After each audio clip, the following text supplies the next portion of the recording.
Hello, Professor. This is my crowd. This is Rena. and this is Danny. Okay.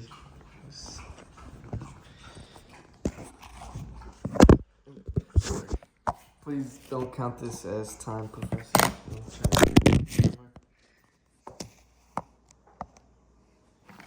Okay. Hello, my name is Jonathan Orozco. I'm a 19-year-old Latino and a firm believer in Jesus Christ. I love you, God.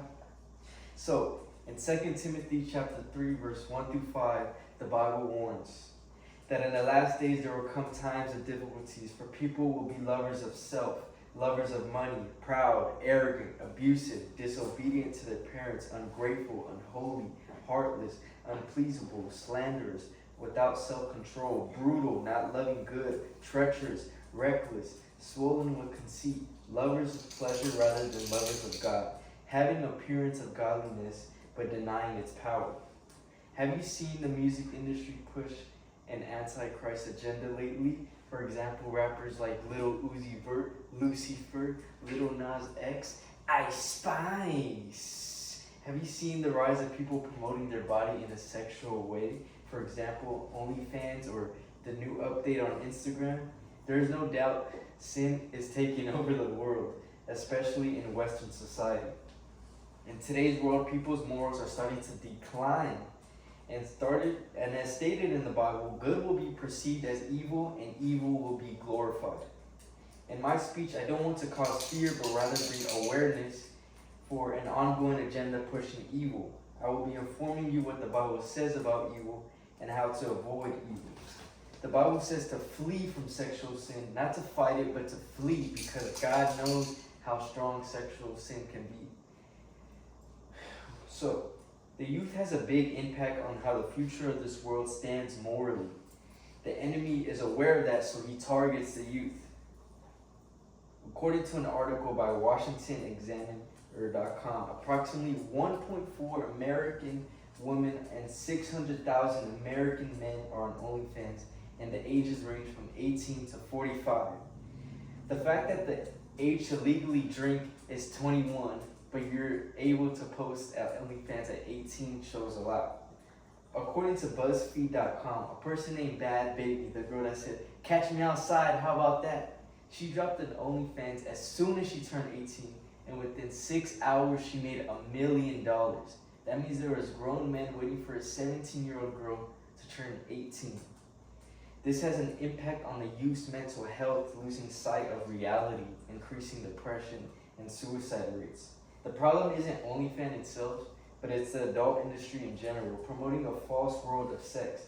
Intercourse was originally meant to be fruitful and sometimes multiply, but it's slowly becoming more and more corrupt. And it's not even the actors at fault, but it's the watchers as well, for there's a supply and a demand. This type of content should not be this easily accessed. Which leads to my next topic, which is the cause of sin and how to avoid it. In Genesis chapter 6, verse 3, it states, "My spirit shall not always strive with man, for that he is also flesh." Not just man, but human in general. Meaning, although we are made in God's image, we also have flesh and free will. According to Online Maryville, social media was made to connect with family, friends, and colleagues online, later evolving to business opportunities. So like most God's creations, they have an original good attention that becomes fleshly and corrupt.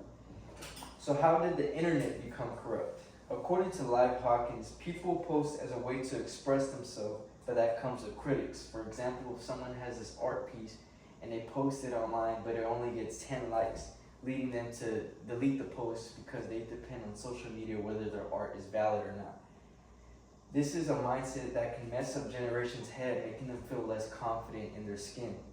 According to AddictionCenter.com, apps like TikTok can trigger the brain reward system, which releases dopamine, a neurotransmitter that promotes addiction. This can lead to users becoming dependent on the positive feeling associated with the using app. But just like most addictions, there's a God-given way out. Which leads to my next topic, which is the possible solutions to avoiding sin. George Washington once said, It is impossible to rightly govern the world without God and the Bible. Until we come back to God's laws and commandments, these sins will continue to take over us like a venomous snake. I was reading Martin Luther King's letter to the Birmingham jail when he was locked up, and he said something that I believe is still a solution to this day. Dr. King stated, "There was a time when the church was powerful. It was during the period when early Christians were happy to suffer for what they once believed. Jesus once said, 'If the world hates you, know that it hated me before it hated you.'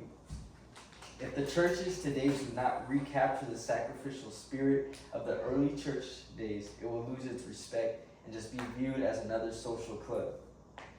There should be a good balance of not being forceful, but also not watering things down. Which leads to my next topic, opposing arguments for my previous statements. Some may say, if the world has become corrupt by flesh, why should I believe a Bible that was written by flesh? And my response would be to this is, why should I believe what you just said? Because you're a human as well, with sinful desires. See, the problem here is called genetic fallacy. To discredit the source of an argument instead of the argument itself. You can't just dismiss what someone says because they are a sinner. We are all sinners, so this is self-defeating.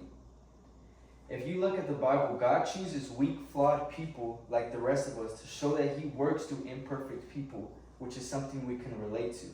Another common argument is the Bible was made to control people. The Bible has been used in a corrupt way, but that does not mean it was its original intention. The Bible was originally written by people who suffered at the hands of some of the most brutal empires the world has ever seen. The writers had no control over anyone. The Bible is the reason why there's no Babylonian Empire no more. So my conclusion is the devil can't make hell look good, so he makes beautiful roads that try to lead you there.